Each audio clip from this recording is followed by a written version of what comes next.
This is Neuro Drugs Part 2 for depression, anxiety, bipolar, and schizophrenia. And this is by Megan Abib, Caitlin Bowman, Dylan Coleman, and Alyssa Reyes. So quick breakdown, we have drugs for anxiety disorders, depression, and antipsychotics. For anxiety disorders, there are two, the benzodiazepines and the non-benzodiazepines. And then for depression, we have the SSRIs, the SNRIs, the TCAs, the MAOIs, and atypical antidepressants. And then for our antipsychotics, we have lithium as well as first and second generation antipsychotics. So we're going to get started with the drugs for anxiety. First, we want to talk about the pathophysiology of anxiety, which is actually really complex. It involves a combination of genetic, environmental, and biological factors. And so it's really the dysregulation of neurotransmitters, including norepinephrine, serotonin, and GABA, which can disrupt the emotional processing and stress responses in the brain. And so common anxiety disorders can include panic disorder, GAD, generalized anxiety disorder, social anxiety, phobia, and obsessive compulsive disorder, as well as PTSD. And so environmental factors can include stress, trauma, childhood life experiences, substance abuse, and poor lifestyle factors, which can all trigger or worsen anxiety. And then as for the neurobiological, this has to do with the amygdala and the limbic system, which play a key role in processing emotions, particularly fear and anxiety. And so abnormalities in these brain structures can contribute to anxiety and anxiety disorders. So first up, we have the benzodiazepines. This includes diazepam, alprazolam, clonazepam, and lorazepam. And the way that you remember these is we say lambs and pams like to be chill. And so these treat anxiety, skeletal muscle spasms, seizure disorders, acute alcohol withdrawal, and acts as an anti-aesthetic agent. The MOA, a CNS suppressant that enhances the inhibitory effects of GABA to affect the limbic system. And ADRs include dizziness, drowsiness, amnesia, hypotension, tachycardia, dependence, paradoxical effect of confusion and anxiety, especially in older adults, and dependence. And so you should monitor for the paradoxical reaction, which is causing more anxiety, as well as dependence and withdrawal symptoms. And we need to caution patients against driving until the effects are known. And you should also avoid other CNS depressants like alcohol because it can cause amnesia while you're on this. And then for administration, it's usually given PRN, so as needed, and has a rapid onset. It should be taken with food. And so the antidote is going to be flumazenil. Next up, we have the non-benzodiazepines, and so this is buspirone, and it treats chronic anxiety. It binds to serotonin and dopamine receptors in the brain to increase norepinephrine metabolism in the brain. It's not a CNS depressant, and it is non-sedating, but you got to watch out for paradoxical effects, including insomnia, anxiety, restlessness, and GI upset. And it's given on a regular basis, so not PRN. You can take it for 2 to 4 weeks to have a therapeutic effect, and you should take it with food. And then on this one, you need to avoid grapefruit juice and alcohol. Next up, we have drugs for depression. So the pathophysiology of depression, it has a lot of different factors. It's complicated and is still being studied. And so we have the genetics theory, neurotransmitters theory, and environmental theories. So basically all these things can cause stress and therefore depression.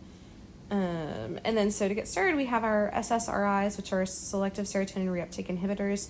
This includes fluoxetine, sertraline, paroxetine, citalopram, and escitalopram.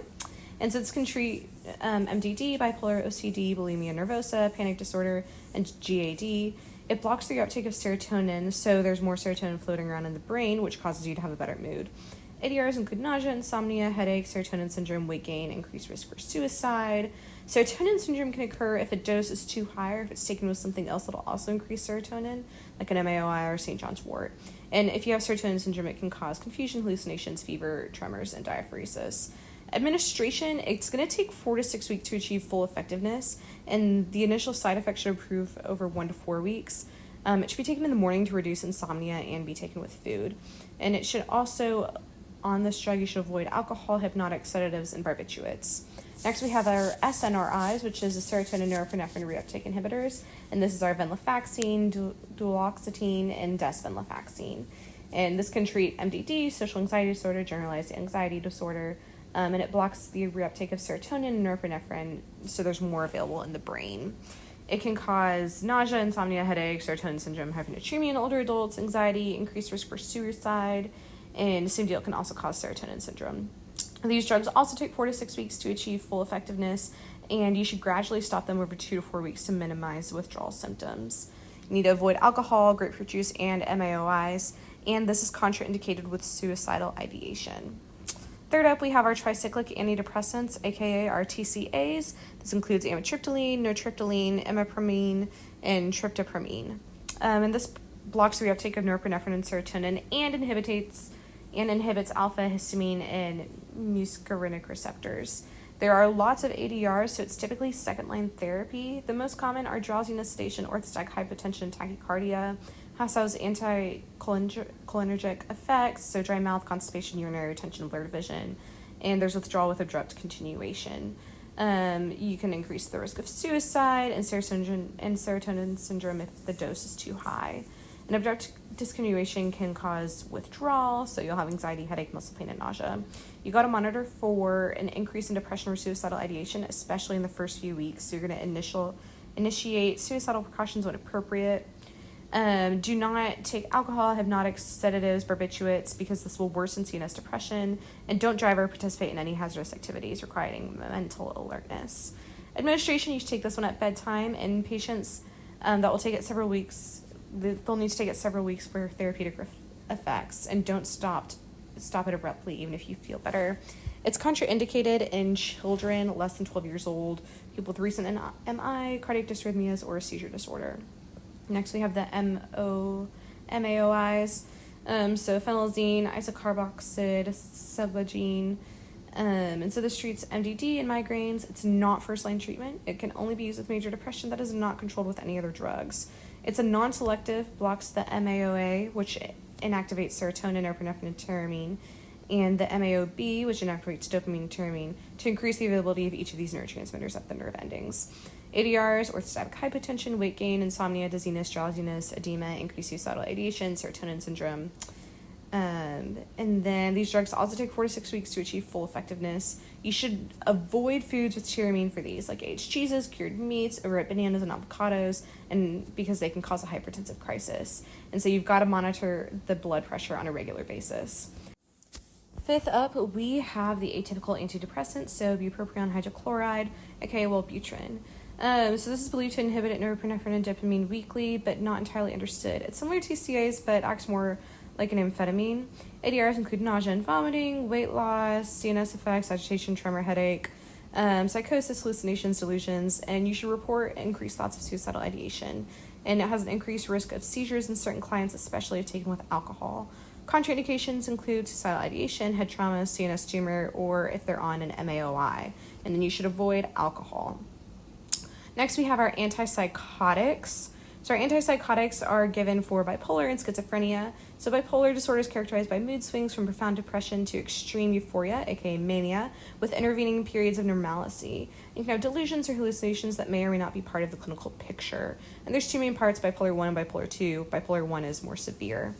And then schizophrenia, it literally means split mind, and the diagnosis requires at least 2 out of 5 types of psychotic symptoms, which are listed here, and then different factors that can cause this are genetics, excess of dopamine, or physiological influences, including a viral infection. So first up, we have lithium. So lithium carbonate, lithobid, it treats bipolar disorder. It's a mood stabilizer to control acute mania and prevent recurrences of mania or depression. And it changes the transport of sodium ions in nerve cells to alter the metabolism of catecholamines to decrease mania associated with bipolar disorder. And so the ADRs will vary according to the plasma levels. And so this is a narrow therapeutic window of 0.6 to 1.2 milliequivalents per liter.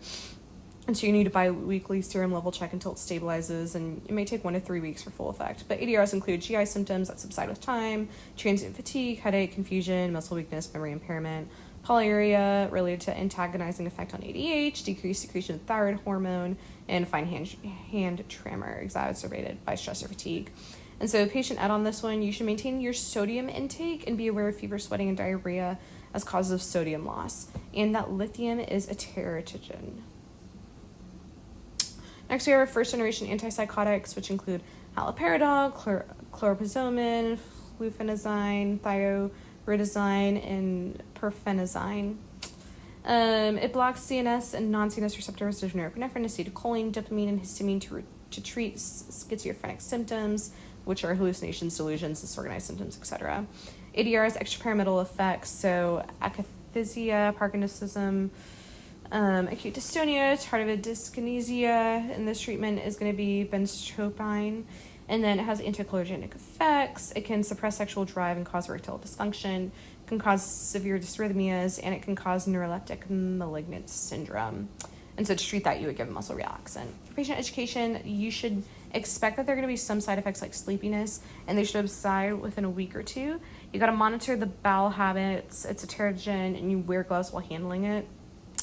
Additionally, the reason that there's so many ADRs is because so many receptors are blocked. And the key with this one is compliance. It's going to be contraindicated in clients with alcohol withdrawal, bone marrow suppression, CNS depression. And the extrapyramidal effects mentioned earlier are an if, not a when, so they should expect those.